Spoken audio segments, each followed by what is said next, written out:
The emergency did not announce itself with drama or warning. It arrived the way real emergencies always do, quietly at first, like something that could still be ignored if someone tried hard enough. The afternoon had been ordinary, forgettable, even routine day inside a gated HOA community where rules mattered more than people, where curb paint and bylaws were treated with religious devotion.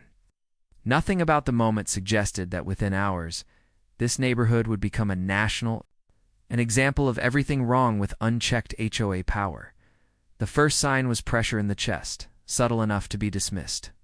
Then came dizziness, the kind that makes the walls feel slightly farther away than they should be. The homeowner, a longtime resident who had never once violated a rule or missed a due date, tried to sit down and wait it out. That choice almost cost a life. By the time breathing became labored and vision blurred, denial was no longer an option. Emergency services were called. An ambulance was dispatched immediately, lights and sirens cutting through the afternoon calm as trained paramedics prepared for what they believed would be a routine medical response. They had no reason to think that a neighborhood rulebook would soon matter more than a human heart. The community itself was known for being strict. This HOA had a reputation even among other HOAs. Every curb was painted, every mailbox uniform, every trash bin placement monitored. Residents joked privately that the board enforced rules faster than the police enforced laws. At the center of it all was the HOA president, a woman who had held power for years and wielded it without hesitation. She treated the governing documents not as guidelines, but as weapons. One of those weapons was the no-curb parking rule. The rule existed, like many HOA rules, to preserve appearances. No cars along the curb meant clean lines, unobstructed views, and the illusion of luxury. The rule applied at all times, with limited exceptions that were buried deep in fine print and required prior approval. Emergency vehicles were not clearly addressed, because no one had ever imagined the rule would be enforced against one.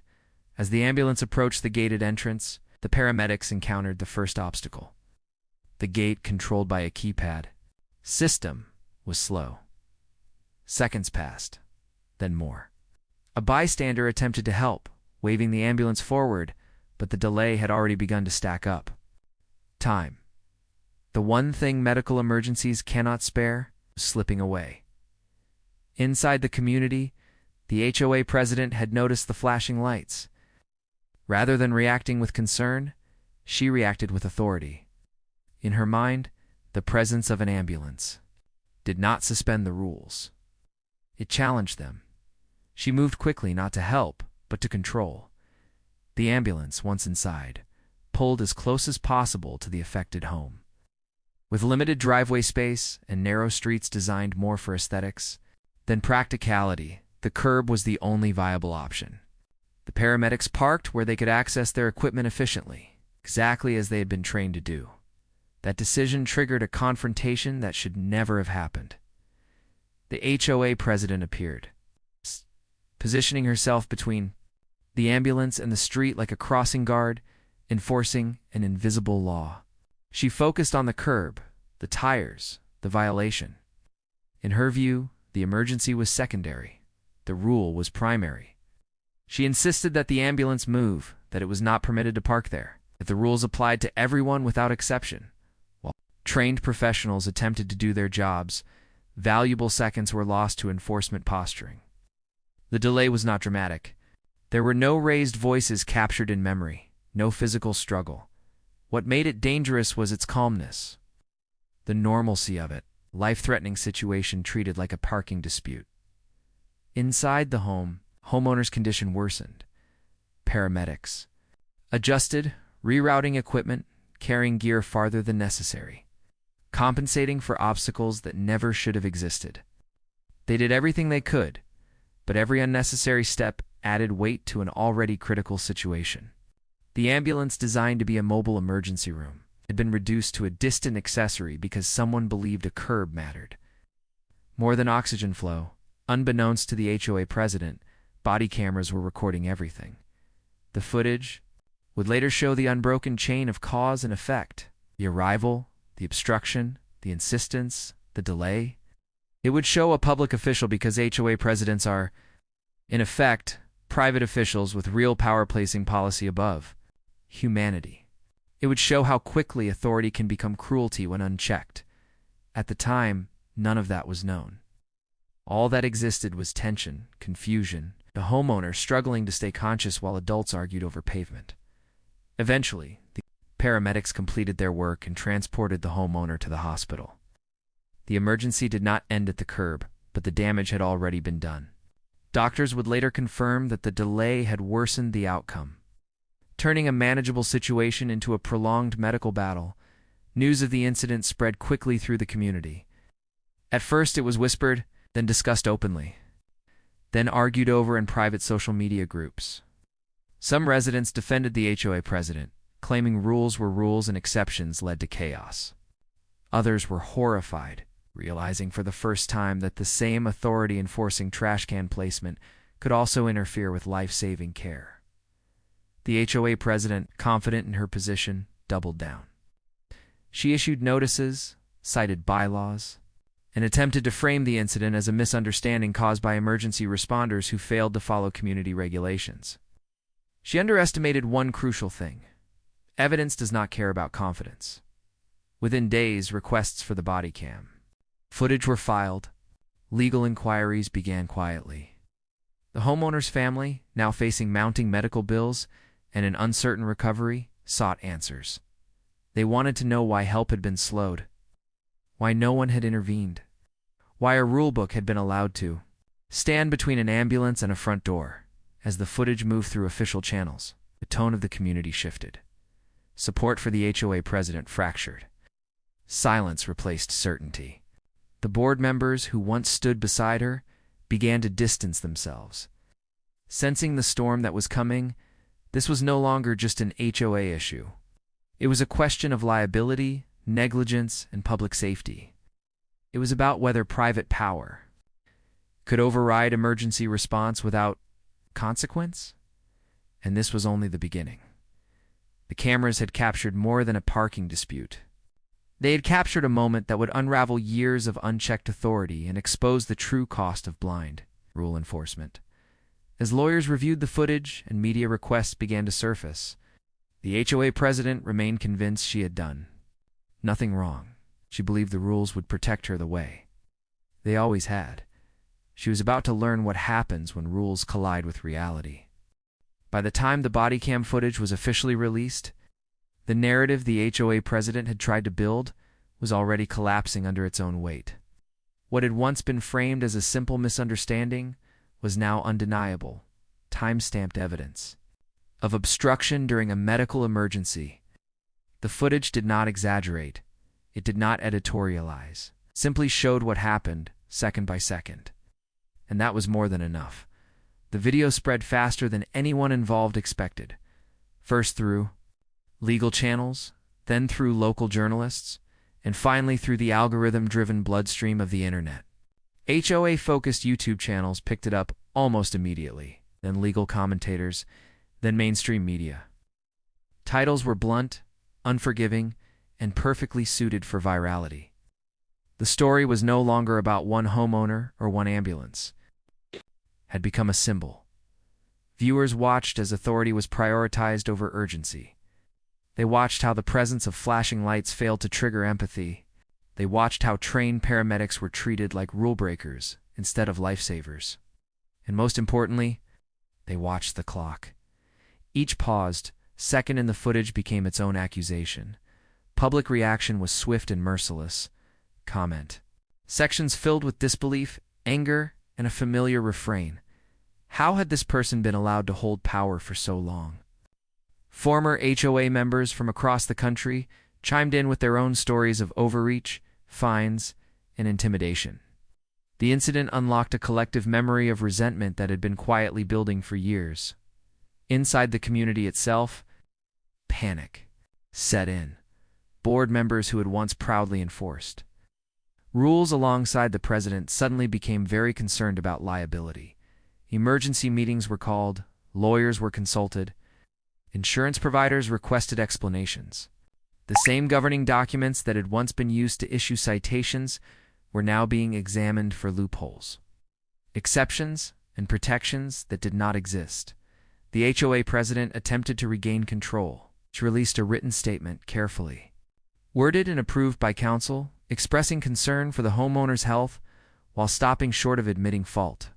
The statement emphasized consistency, adherence to regulations, and the importance of maintaining order within the community. It did nothing to slow the backlash. The homeowner's medical condition remained serious. Recovery was uncertain and expensive. As medical bills mounted, the family's legal team moved forward with a civil lawsuit that alleged negligence, obstruction of emergency services, and emotional distress. The lawsuit named not only the HOA president, but the HOA itself, opening the door for financial consequences that could affect every resident. That detail changed everything. Suddenly, neighbors who had once ignored HOA politics were paying very close attention. Town halls became heated. Attendance skyrocketed. Questions that had been suppressed for years were now being asked publicly. Who gave this much power to one person? Why were emergency exceptions not clearly defined? Why had no one intervened? The president's authority, once unquestioned, began to evaporate. Then came the secondary footage. A different angle, captured by a neighbor's security camera, showed the ambulance from a distance. It showed the president standing firm, unmoving. As paramedics adjusted around her demands, it showed neighbors watching from windows and sidewalks, unsure whether to step in. The footage added context. Context added outrage. Sponsors began pulling ads from channels covering the story. Not because the coverage was controversial, but because it was too effective. The story had legs. It kept resurfacing, spawning reaction videos, legal breakdowns, and long-form analyses. Every retelling sharpened the focus on one unavoidable fact. The delay did not need to happen. Pressure mounted from outside agencies as well. Local officials questioned whether the HOA's rules interfered with public safety. Emergency services reviewed their protocols for gated communities, citing this incident as a case study in what could go wrong. The story was no longer just reactive. It was preventive. The HOA president, increasingly isolated, attempted to rally support by framing herself as a victim of internet mob justice. She claimed her actions were misrepresented, that the footage lacked context, that she was being unfairly targeted for doing her job. That argument might have worked in another situation. This was not that situation, the clock on the Bodycam told. Clearer story than any press release ever could. As legal proceedings advanced, depositions began. Under oath, details emerged that further eroded the president's defense. She acknowledged awareness of the medical emergency. She acknowledged she had the authority to allow exceptions. I acknowledged that she chose not to exercise that discretion. Each acknowledgement landed like a hammer. Insurance carriers for the HOA signaled potential refusal to cover damages if gross negligence was proven. That single possibility sent shockwaves through the community.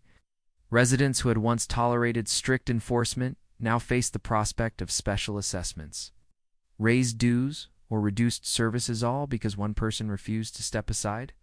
For an ambulance, the board had a choice to make. Behind closed doors, discussions turned blunt. The president was no longer an asset.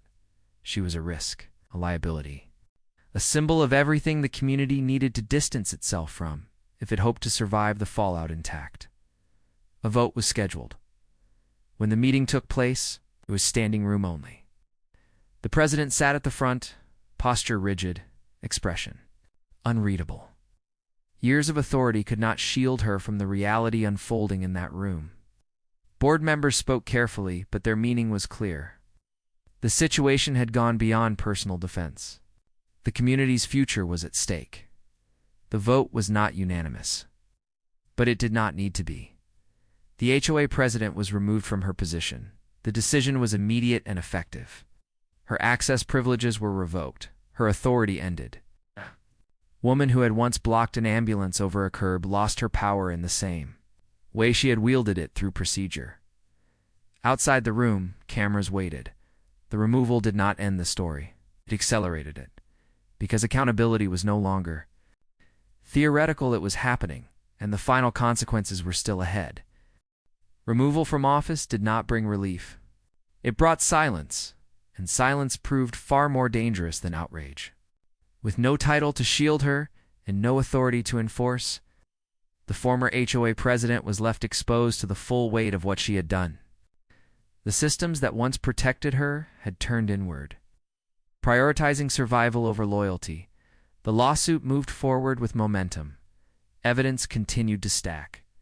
Expert testimony established how emergency response time directly correlates with patient outcomes. Medical professionals explained in plain terms how even short delays can escalate risk. Emergency management officials testified about standard practices that prioritize access over aesthetics. Each statement reinforced the same conclusion.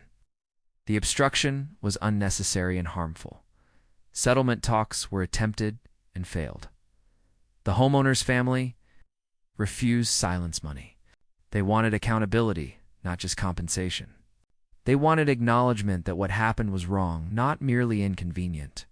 The case advanced toward trial. With it came discovery, a process that revealed internal HOA communications.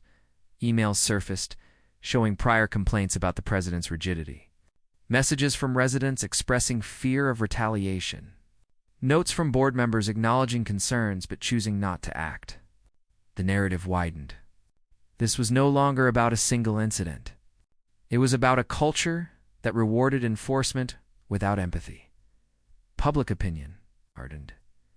Media outlets that had initially reported the story as shocking now revisited it as emblematic. The former president's name became shorthand for HOA excess. Her actions were referenced in broader discussions about private governance and public safety. Training seminars for HOAs began, including her case as an example of what not to do online. The backlash became permanent. Search results tied her identity to the incident indefinitely. Attempts to reframe the story failed. Every explanation was met with the same footage, replayed endlessly, immune to spin.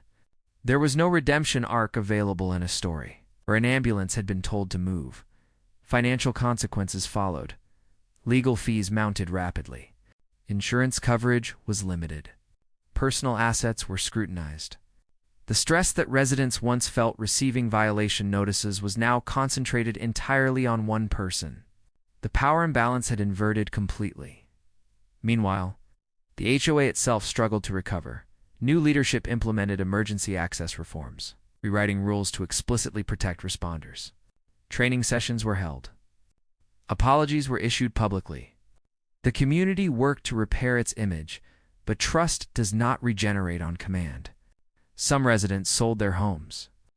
Others stayed, hoping reform would stick. The homeowner's recovery remained slow and incomplete.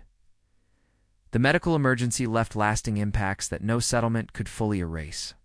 Daily life changed. Limitations replaced routines. The family adjusted to a new normal, shaped by a delay that never should have occurred. Their resolve to see the case through never wavered.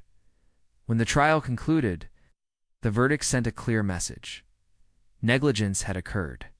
Responsibility was assigned. Damages were awarded. The ruling emphasized duty of care, stating unequivocally that private rules cannot supersede emergency response. The decision reverberated beyond the courtroom.